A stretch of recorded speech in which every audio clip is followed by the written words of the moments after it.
Is it true that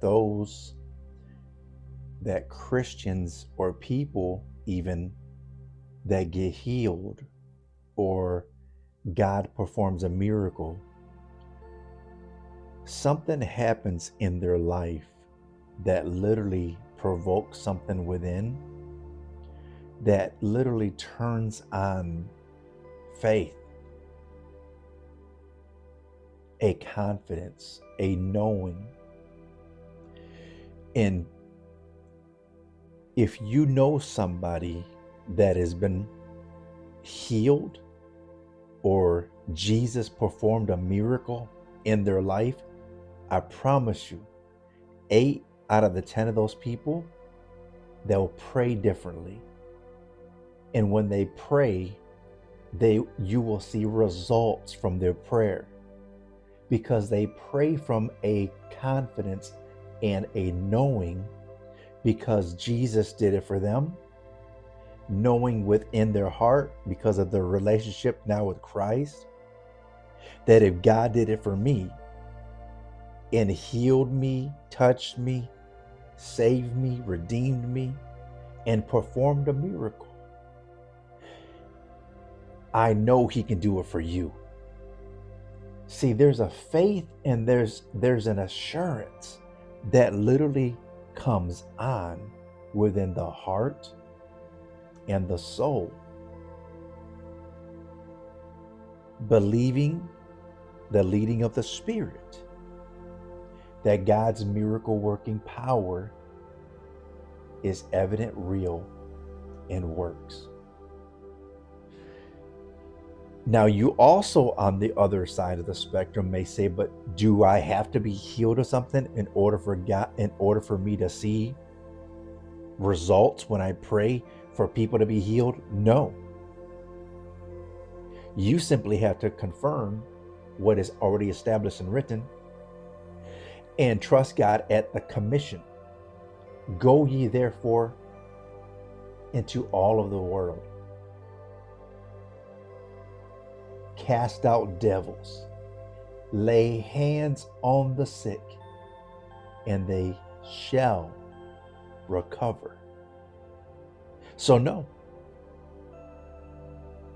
But you have to live from that convinced faith and reality, trusting God that his word will be confirmed because of your faith to that truth.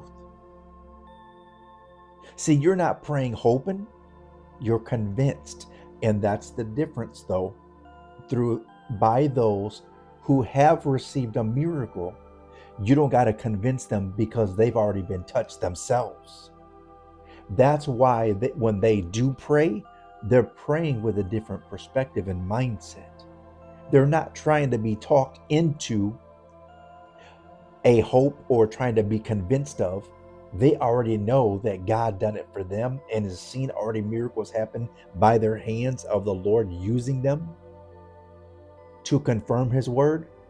Lay hands on the sick and they shall recover. It didn't say lay hands on the sick and, well, if it be God's will. It didn't say that. It said lay hands on the sick and they shall recover. And if they have any sin in their life, they shall be forgiven. See, it's not just for the elders, it's for believers.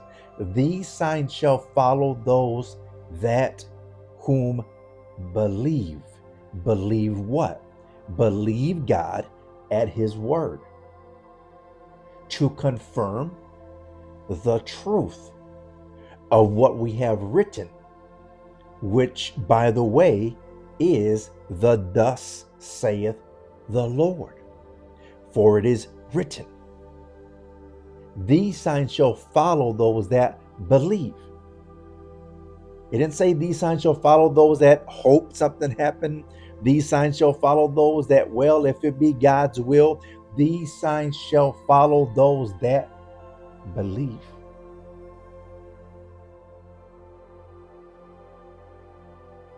But does God sometimes use those that have been touched, received a miracle. God healed them. God delivered them. God set them free. There is something special that they carry because they're convinced. You can't talk them out of a miracle that they themselves have witnessed and are living out daily. How do you talk somebody out of the miracle working power of Jesus when you are the recipient of that breakthrough and that miracle and his word coming to pass? You can't. That's the shift in the mindset and the soul reality that literally turns on within because of God's goodness. And because of God's goodness and because of the Lord restoring and healing and bringing to them that miracle of what they needed, they now want to bring to others that are hurting and going through the same healing working power of Jesus Christ. Jesus is the same yesterday, today, and forevermore. He loves them as much as he loves every single person that he saved, that he healed, that he delivered, that he set free. He loves his creation. The question we have to ask ourselves is, do you love them too? Do you love them enough to believe God at his word, to believe God at his commission and his command, and go and do what the Bible told you to do? All things are possible to those in them who would believe God and trust him at his word. Not doubt, not fear, trust the living Christ, who you and I, who confess Jesus as Lord, have the spirit of the living Christ, the same spirit that raised him from the dead. He now wants to use your hands, use your voice, and use you as a vessel so that others too can be touched by the power of Jesus Christ.